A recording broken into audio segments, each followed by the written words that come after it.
रामचरित्र श्री तुकाराम जी ने लिखा है कि नामदेव जी ने कि इन भक्तों में से किसी ने रामचरित्र का वर्णन किया है? एकनाथ जी महाराज ने। हाँ, इसीलिए मुकुंद काका बैठे सामने। श्री एकनाथ जी महाराज ने राम जी का सुंदर चरित्र वर्णन किया। हाँ? भावार्थ रामायण, भावार्थ रामायण शायद संभवतः उसी की ऐसी कथा है, या मैंने तो कहीं सुनी है कि एक वक्ता कथा कर रहे थे हनुमान जी के मंदिर में बैठ करके, और कथा करते करते उन्होंने कथा में वर्णन कर दिया कि पुष्प वाटिका में श्री हनुमान जी महाराज पहुंचे, और जैसे ही अशोक वाटिका में हनुमान जी पहुंचे सीता जी की सुध लेने के लिए, तो हनुमान जी ने देखा कि वहां कैसा कैसे वृक्ष हैं, कैसे कैसे फल लगे हैं, कैसे कैसे राक्षस राक्षसियां खड़ी हैं। संपूर्ण अशोक वाटिका का वर्णन करते करते बोले वहां के फल ऐसे थे, वहां के वृक्ष ऐसे थे, वहां के पौधे ऐसे थे, और छोटे छोटे पौधों में पुष्प लगे थे, श्वेत रंग के पुष्प थे। अब उस श्वेत रंग के जैसे पुष्प कहें तो वहीं जिस मंदिर में कथा चल रही थी वहीं था हनुमान जी महाराज का सुंदर विग्रह विराजमान था। तो श्री हनुमान जी महाराज कथा तो रोज सुनते ही थे, कथा के तो वो रसिक अनन्य प्रेमी हैं ही हैं, पर जैसी व्यास जी ने कहा कि श्वेत पुष्प, श्वेत पुष्प सुनते ही श्री हनुमान जी महाराज का जो विग्रह था उसमें नेत्र जो थे वो उनके हिलने लगे, और मानो वो संकेत कर रहे हो, नहीं गलत बोल रहे हो, मैं गया था अशोक वाटिका, अशोक वाटिका के पुष्प श्वेत नहीं थे, लाल थे। व्यास जी को संकेत मिल गया कि श्री हनुमान जी का विग्रह जो है ये संकेत कर रहा है, लेकिन व्यास जी बड़े चतुर थे, उन्होंने कि केवल संकेत से काम नहीं चले, जब संकेत दे रहे हैं तो प्रकट भी हो सकते हैं। तो व्यास जी ने और चतुराई की, वो बार बार उसी विषय को बोलने लगे। अशोक वाटिका के जो पुष्प थे वो सब श्वेत थे, श्वेत पुष्पों को देख करके हनुमान जी महाराज बड़े प्रसन्न हो रहे थे। और फिर व्यास जी आंख खोल के हनुमान जी को देखें तो हनुमान जी अपनी गदा दिखावें उनको दूर से, और उनको संकेत करें, वो लाल थे। और श्रोता कथा सुन रहे हैं, हनुमान जी का विग्रह संकेत कर रहा, बोले लाल थे पुष्प। व्यास जी ने फिर देख लिया, बोले आहा कैसी शोभा अशोक वाटिका की, कितने सुंदर सुंदर श्वेत पुष्पों से सुशोभित अशोक वाटिका जिसमें श्री जानकी जी बैठी हैं। बस राक्षसी तो कुरूप थे, बाकी तो वहां की शोभा बड़ी सुंदर थी, पुष्प बड़े श्वेत थे। अब की बार हनुमान जी से रुका नहीं गया, हनुमान जी विग्रह में से प्रकट हो गए, और प्रकट होकर के बोले हम तुम व्यासपीठ पर बैठे हो इसलिए कुछ कह नहीं रहे, तुम अशोक वाटिका गए थे कि मैं गया था? ओहो ओहो, जय हो अनंत बलवंत श्री हनुमान जी महाराज। अरे श्रोताओं सब प्रणाम करो, हनुमान जी प्रकट हो गए। हनुमान जी को प्रणाम किया, आसन दिया, बोले विराजो। हनुमान जी तो क्रोध में भर के बैठ गए, बोले तुम गलत बोल रहे हो, तुम्हारी कथा बहुत बढ़िया है भैया, तुम बहुत अच्छा बोलते हो, लेकिन ये अशोक वाटिका का वर्णन, पहली बात तो तुम अशोक वाटिका का वर्णन ही क्यों कर रहे हो इतना, और ऊपर से कर भी रहे हो तो पुष्पों को श्वेत बता रहे हो जो कि लाल थे। व्यास जी बोले हनुमान जी मेरे गुरुदेव ने मुझको ऐसा ही पढ़ाया है कि वहां के पुष्प श्वेत थे। हनुमान जी बोले कहां है तुम्हारे गुरुजी, बताओ उनको, अभी हम बता के आते हैं। बोले नहीं गुरुजी से तो आप कुछ मत कहो, लेकिन हां आप वहां गए थे, लेकिन हजारों वर्ष हो गए, आपको भी क्या याद होगा कि पुष्प श्वेत थे कि लाल थे? हनुमान जी बोले मैं कुछ नहीं बोलता, मुझे सब याद है, मुझे स्पष्ट याद है कि वहां के पुष्प श्वेत नहीं थे, लाल थे। व्यास जी भी डट करके अड़ करके बैठ गए, बोले देखो आप होंगे हनुमान जी पर हम भी व्यास जी हैं, और ब्राह्मण भी हैं, शास्त्र आज्ञा करते हैं ब्रह्म वाक्यम जनार्दनम, ब्राह्मण जो बोलते वो जनार्दन की वाणी होती है। मान लिया कि आप अशोक वाटिका गए थे, वहां के पुष्प लाल थे, लेकिन अब मैंने व्यासपीठ से श्वेत बोल दिया है, तो अब वो श्वेत ही हो गए होंगे, अब वो श्वेत ही रहेंगे क्योंकि मैं व्यास हूं। हनुमान जी बोले हमसे जिद? बोले हाँ तुमसे जिद। बोले तुम व्यासपीठ से उतरो तो सही जरा नीचे। बोले नीचे नहीं उतरूंगा, यहीं सिद्ध करवाओ कि पुष्प जो थे वो रक्त वर्ण के थे। हनुमान जी बोले रुक जा, अभी तेरे को बता, राक्षस तो सब मार दिए हमने, अशोक वाटिका में हमारे अलावा एक ही थी जानकी जी, अगर जानकी जी ने प्रकट होकर के कह दिया कि वहां के पुष्प रक्त वर्ण के तो बताओ क्या करोगे? बोले जीवन भर के लिए मौन हो जाऊंगा, कथा ही नहीं करूंगा और आपका दास बना रहूंगा, केवल आपको कथा सुनाऊंगा और किसी को नहीं सुनाऊंगा। हनुमान जी बोले लगी शर्त? बोले बिल्कुल शर्त है भगवान, आप जानकी जी को बुला के पूछवा दीजिए। हनुमान जी बोले यार तुम भी विचित्र व्यासो हैं, इतनी बड़ी रिस्क लेना चाह रहे हो लेकिन हमारी बात नहीं मान रहे हो। और नहीं आप जानकी जी को बुलाओ ना। हनुमान जी महाराज बोले फंस तो हम गए हैं, अब जानकी जी अकेली तो आएंगी नहीं, जानकी जी आएंगी तो साथ में रघुनाथ जी आएंगे और रघुनाथ जी और जानकी जी आएंगी तो संग में रक्षा के लिए लक्ष्मण जी भी पधारेंगे और लक्ष्मण को जाता देख भरत जी कहेंगे मुझे क्यों छोड़ जा रहे हो, वो भी आएंगे और संपूर्ण राम दरबार को ही आना पड़ेगा। लेकिन कोई बात नहीं, हमारी बात तो सिद्ध हो जाएगी।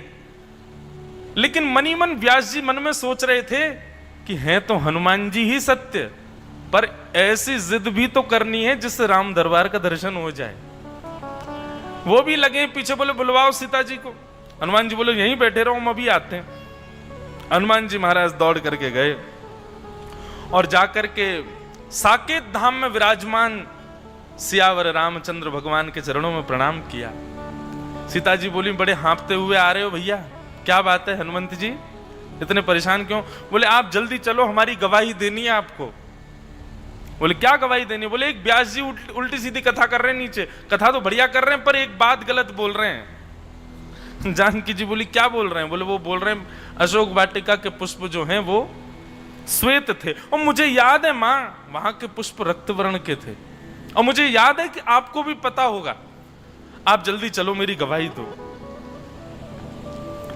जानकी जी भी मुस्कुरा गई, प्रसन्न हो गई। जानकी जी उठी तो श्री रघुनाथ जी भी संग हो लिए, भरत जी लक्ष्मण जी, संपूर्ण राम दरबार कथा के मध्य में प्रकट हो गया महाराज। व्यास जी के तो नेत्र सजल हो गए, सब श्रोता दंडवत प्रणाम करने लगे। व्यास जी तो कुछ बोले ही नहीं, बस नेत्रों से आंसू बहाए रोते रहे। हनुमान जी बोले ये भावुकता बाद में ले आना, पहले मेरी बात वो सिद्ध करवाओ। जो वहां के पुष्प थे वो रक्त वर्ण के थे, लाल थे। मातृश्री आप इनको बता दीजिए, ये 2 दिन से कथा में एक ही बात बोलते हैं कि अशोक वाटिका के पुष्प जो थे वो श्वेत थे, आप बता दो कि वो रक्त वर्ण के थे। जानकी जी अपने आसन पर बैठे बैठे बोली हनुमान जी व्यास जी गलत नहीं बोल रहे हैं, ये बिल्कुल सत्य बोल रहे हैं, अशोक वाटिका के पुष्प श्वेत ही थे, रक्त वर्ण के नहीं थे। हनुमान जी बोले मैया आप भी इनका पक्ष ले रही हो? अरे मुझे स्पष्ट याद है कि वहां के पुष्प रक्त वर्ण के थे, लाल लाल थे, मैं कैसे भूल सकता हूं? और आप कैसे इनकी हाँ में हाँ मिला रही हो? ठीक है व्यास जी हैं, अच्छी बात है, इनका पक्ष लेना चाहिए, पर अभी तो मेरी लाज बचाइए। जानकी जी उठ खड़ी हुई, हनुमान जी के सिर पर जाकर के अपना वरद हस्त रखा और कहने लगी, बोले देखो हनुमंत, वहां के पुष्प श्वेत वर्ण के ही थे, पर श्री रघुनाथ जी के कार्य के लिए आप लंका आए थे तो पहले से ही आप में थोड़ा क्रोध भर गया था, और राक्षसों के बीच में हमको बैठा देख आपका क्रोध चरम स्थिति में पहुंच गया, जिसके कारण आपके नेत्रों का वर्ण रक्त हो गया, और उसी कारण से आपको श्वेत पुष्प भी रक्त वर्ण के दिखाई दे रहे थे। पर वास्तविकता में ये व्यास जी सही कह रहे हैं, अशोक वाटिका के पुष्प जो थे वो श्वेत वर्ण के ही थे। हनुमान जी महाराज तो हार गए, व्यास जी ऊपर उछलने लगे, बोले देखो हम कह रहे थे श्वेत वर्ण के पुष्प हैं। क्या कह रहे हैं दादा? समझ सुनाई नहीं दे रहा। दादा कुछ सुनाएंगे कथा में, माइक दो। व्यास जी ही एकनाथ जी महाराज है। अच्छा बोलो एकनाथ जी महाराज की। भावार्थ रामायण लिखते समय जी इस कथा करते समय हनुमान जी प्रकट हुए, और आपने जो किया वही इस समय का ही प्रसंग है। जय हो जय हो। आज ये भी सत्य, वो व्यास जी एकनाथ जी ही थे। बोलो एकनाथ महाराज की। मुकुंद काका के चरणों में बारंबार प्रणाम। आज तक हम 2-3 बार ये कथा बोल चुके, लेकिन ये नहीं पता था कि श्री एकनाथ जी ही व्यास जी थे। उन्हीं की कथा में श्री हनुमान जी प्रकट हुए। तो प्रभु चरित्र सुनवे को रसिया, ठाकुर जी के चरित्र सुनवे के ऐसे रसिक हैं श्री हनुमान जी महाराज। तो निश्चित ही हम यहाँ कथा सुना रहे हैं, 1 महीना की कथा चल रही है, सामने दत्त प्रभु सुन रहे हैं, परंतु उनके कपाट कभी कभी बंद होते हैं, पर इनके कपाट 24 घंटा खुले रहते हैं। और देखो कैसे श्रोता हैं यहाँ इस पंडाल के।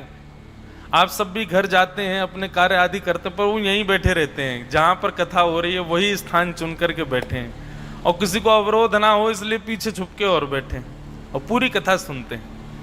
तो भैया आज हनुमान जन्मोत्सव है, आज तो थोड़ा व्यस्त है पूरा दिन भी, पर प्रयास कीजिए, जो भी हनुमान जी के उपासक हैं, हनुमान जी की वंदना करते हैं, हनुमान जी की सेवा करते हैं, हनुमान जी के सन्मुख जाओ, उनकी प्रिय हर वस्तु उनको प्रदान करो, परंतु एक भक्त का चरित्र या श्री राघव जी का सुंदर चरित्र लेकर के जाओ और श्री हनुमान जी को सन्मुख बैठ करके सुनाओ।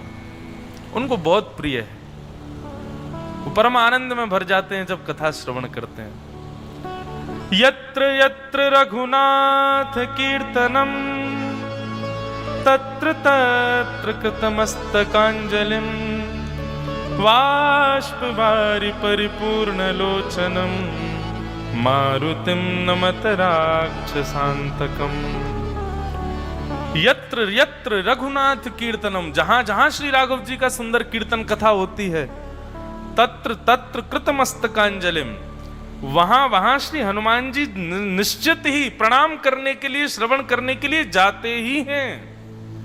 किसी ने पूछा पहचान क्या है कि श्री हनुमान जी कथा में आए, तो कहते हैं वाष्पवारि परिपूर्ण लोचनम, नेत्रों में आंसू भरे होंगे जिस श्रोता के, समझ जाना उसी के चित्त में श्री हनुमान जी बैठ के ही कथा सुन रहे हैं।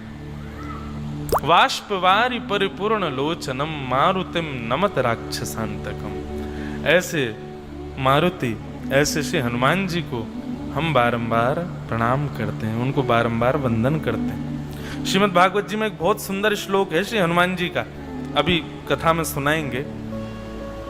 अब पहले कल के गुरुजनों पर थोड़ी चर्चा कर लें, फिर आज के गुरु बताएं, फिर हनुमान जी के उस श्लोक से ही आज कथा प्रारंभ करेंगे। कई लोगों ने उत्तर दिए हैं,